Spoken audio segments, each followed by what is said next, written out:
So the Senate just blocked a bill to fund our military while the government shutdown drags on. You mean to tell me the Democrats voted no to fund our military? Yeah, I don't know how y'all gonna save yourselves from this one. So the Senate tried to pass a $852 billion defense spending bill. Money that would have kept the Pentagon running, support national security programs, and guaranteed pay for our service members. But it failed. How on earth did it fail? Because only 50 senators voted yes, and 44 voted no.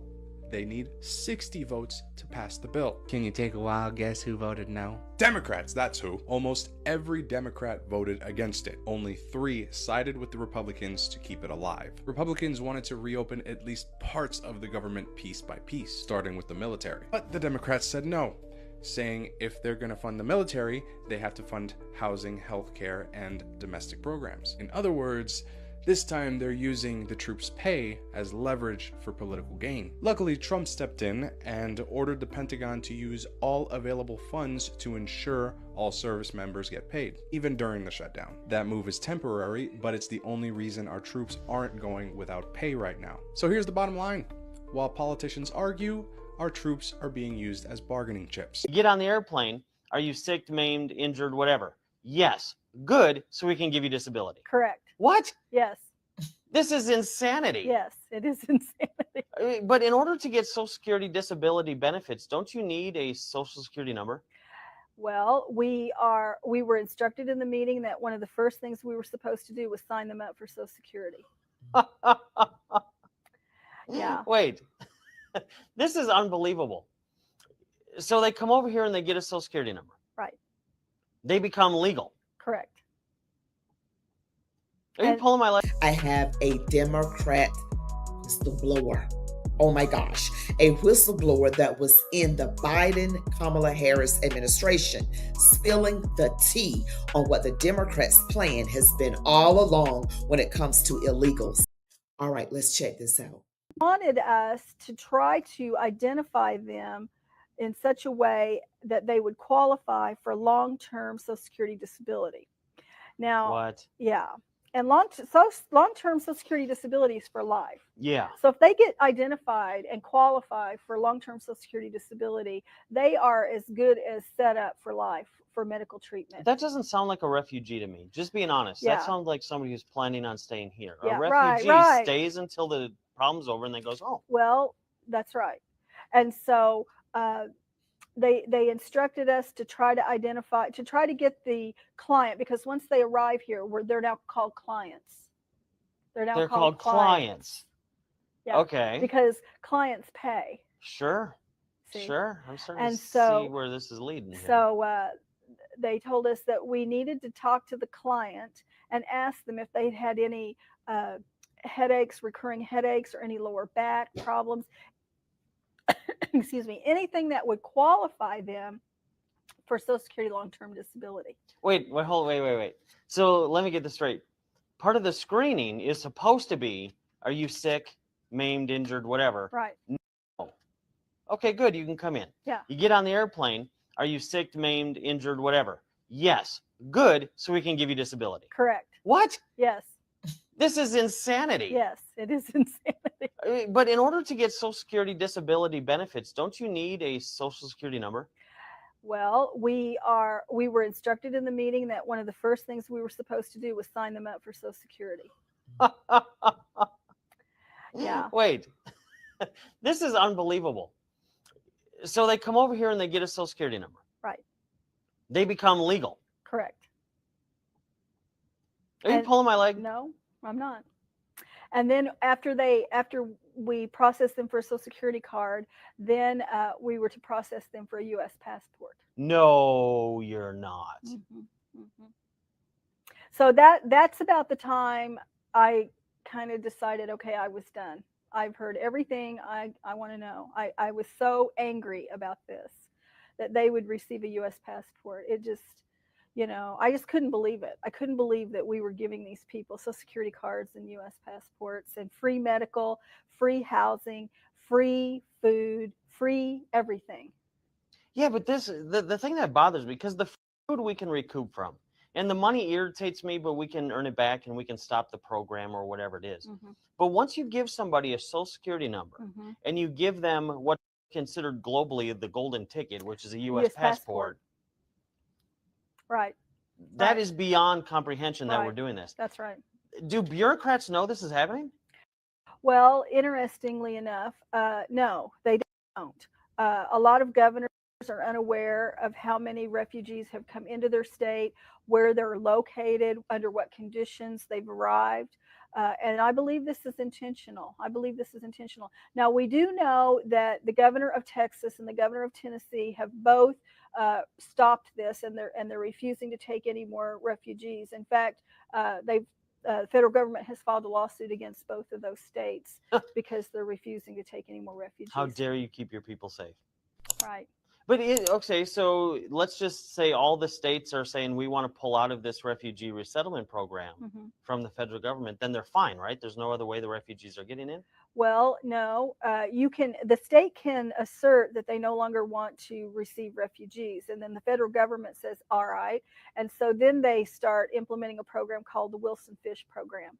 And Wilson Fish simply bypasses the sovereignty of that state. In other words, the state no longer processes the refugees. That means, in plain English, you no longer get to know how many are coming in, when they're coming in, where they're going, how much money is being spent on them, whether they're diseased or not diseased. You've lost all control over the entire situation. And as a sovereign state, you've relinquished that.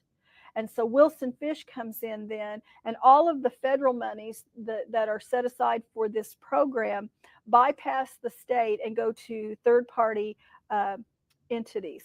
And that would be something. This is crazy.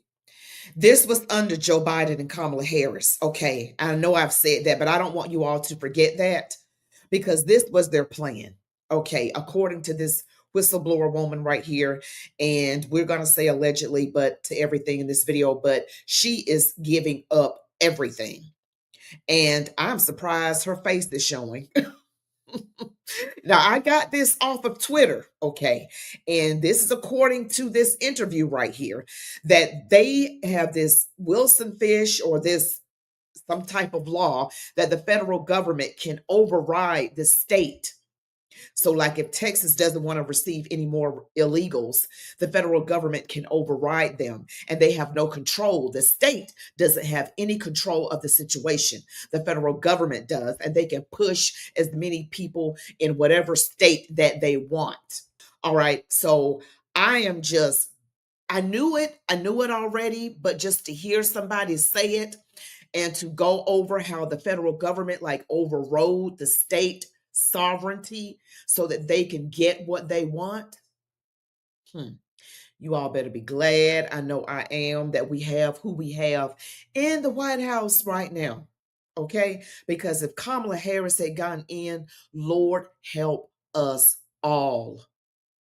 Something like Catholic Charities or Jewish Vocational Services. So it would bypass the state entirely, and they would take over the entire process of processing the refugees. That's crazy. It is crazy. And as a U.S. citizen and as a citizen of the sovereign state of Missouri, I am not in favor of that. I think we need to maintain our sovereignty, just like we would in the United States. You know, honestly, we are first a citizen of the state of Missouri because we are a sovereign state, and then we're a citizen of the United States of America. But our first sovereignty and citizenship is to our state, and a lot of people don't realize that. So, in order for us to maintain the health and welfare and the security of our borders, we must know who's coming and going. Yeah, you have to. Right. You have to. And FUNU doesn't work for me. FUNU doesn't work for me either. And giving them a social security number and a passport actually makes this problem worse, not better. Correct. Have we been placed at risk? I mean, you mentioned that this is an invasion. Are we at risk? I believe we are at risk, Josh, because when they come in, we're urged to compatriate them with fellow refugees, those who have come in before them. We are urged to locate other communities of refugees from the same country of origin, the same language, the same culture as those who are arriving. And so when they come in, and we have had Syrians come in, and we know Syrians are on the list of those 7 countries that have been banned. And so we've received Syrians here in Missouri. Even after the ban? Yes. What? Yes. And so these Syrians are coming in, and we know that they are coming from a country of origin that has malevolent intent toward us as a nation. And we now know they're not being vetted. And we now know that not only are they coming from a malevolent country, or a country that has malevolent intent, and we now know they're not vetted, we're giving them support, and we're giving them a passport. What name do they put on the passport if their name on the thing is Funu? I don't know. Wow. Okay, so I'm just letting you guys know that this came, I got it, this is off of Twitter, and the name is Real Robert. Real Robert. Okay, I'm going to let you just take a look at the handle again. This is coming by way of Real Robert. And this is something that we pretty much knew. Okay, but to hear about the federal, that's the part that got me, the part about the federal government overriding the state and saying, you have no sovereignty. We're doing this. Okay, so Texas, Tennessee, Florida, wherever these people were flooding in, according to her, an invasion, giving them a passport, the golden ticket.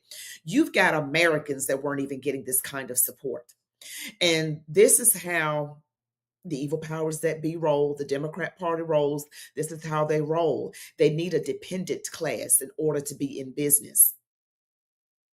You give a man a fish, he'll eat for a day. Teach him how to fish, he will eat for a lifetime. Well, Democrats like to give people fish so that they have to keep returning back to them with their hands out. Republicans are like, no, you are a grown man, you are a grown woman. I'm going to teach you how to fish, and you go and take care of your family, your own family. All right, so we see the difference here, and she really put herself out there. I mean, I hope this is real. I hope this is like accurate information, because I don't know if I would show my face. I would not want to show my face. And you want to know why? Who owns the government shutdown? Oh, yes, of course, it's the Democrats, because it's what they wanted. Okay, they wanted to give a ton of money for healthcare for illegals and surgeries for people to mutilate their bodies into something that they were not born as. That's what they wanted.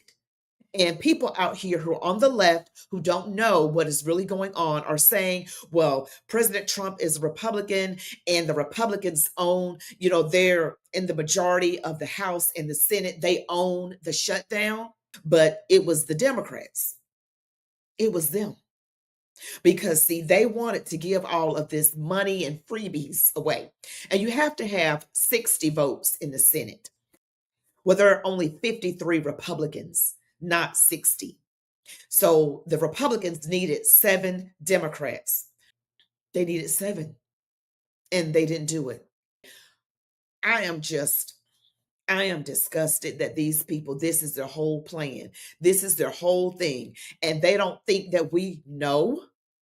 42 million people in this country that need food stamps on a weekly basis. And we're saying people deliberately instead of Americans, because most of the people that are on food stamps aren't even from this country.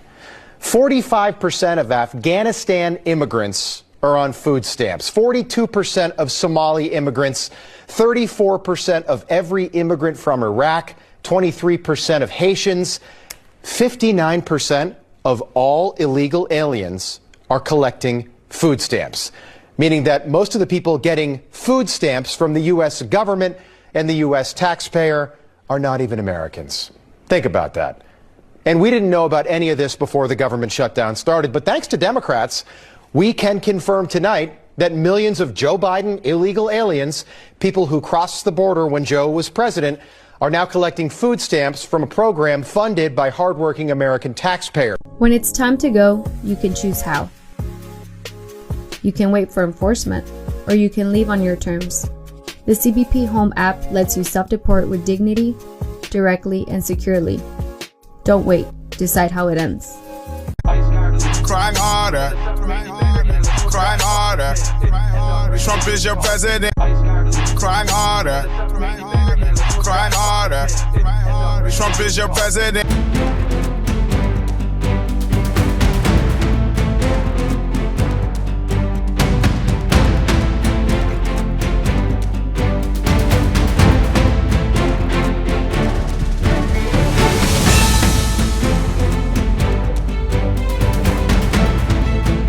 On the 3 unfired casings read, "Hey fascist!" exclamation point, catch exclamation point. Do you think Donald Trump is a fascist? Yes, I do. No one has ever been more dangerous to this country than Donald Trump, and he is a fascist to his core. And shut down the Senate! We are at war! We're in a war right now. We are at war. So you have to be willing to do whatever is necessary in order to save the country.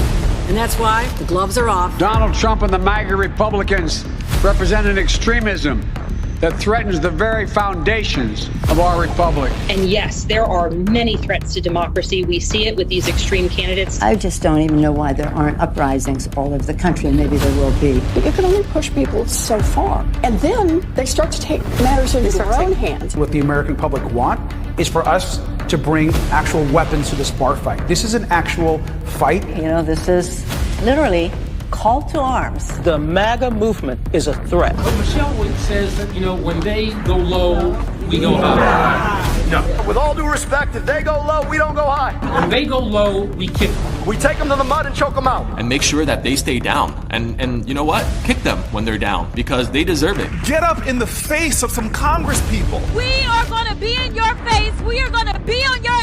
We have to fight this in the streets. We're going to fight it in the streets. It's time to step out of your comfort zone and step out into the streets. To our Republican colleagues, if you do not see the light, we will bring the fire. Resist! You and your little friend off of Twitter.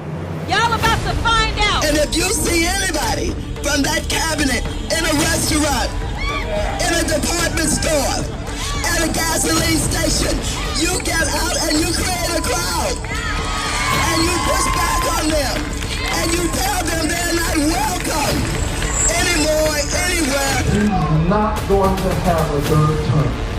He may not finish his term. Yes, the last few days you woke up thinking there might be news. Just saying. Just saying. There will be news sometime. Just so you know, there will be news.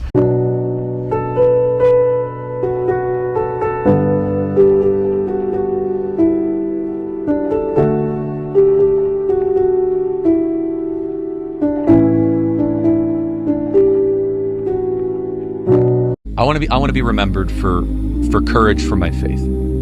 That would be the most important thing. Most important thing is my faith in my life.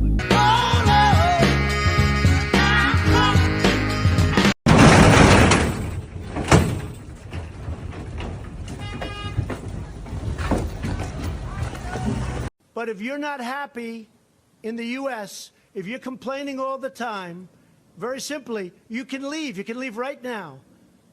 Come back if you want. Don't come back. It's okay too. But if you're not happy, you can leave.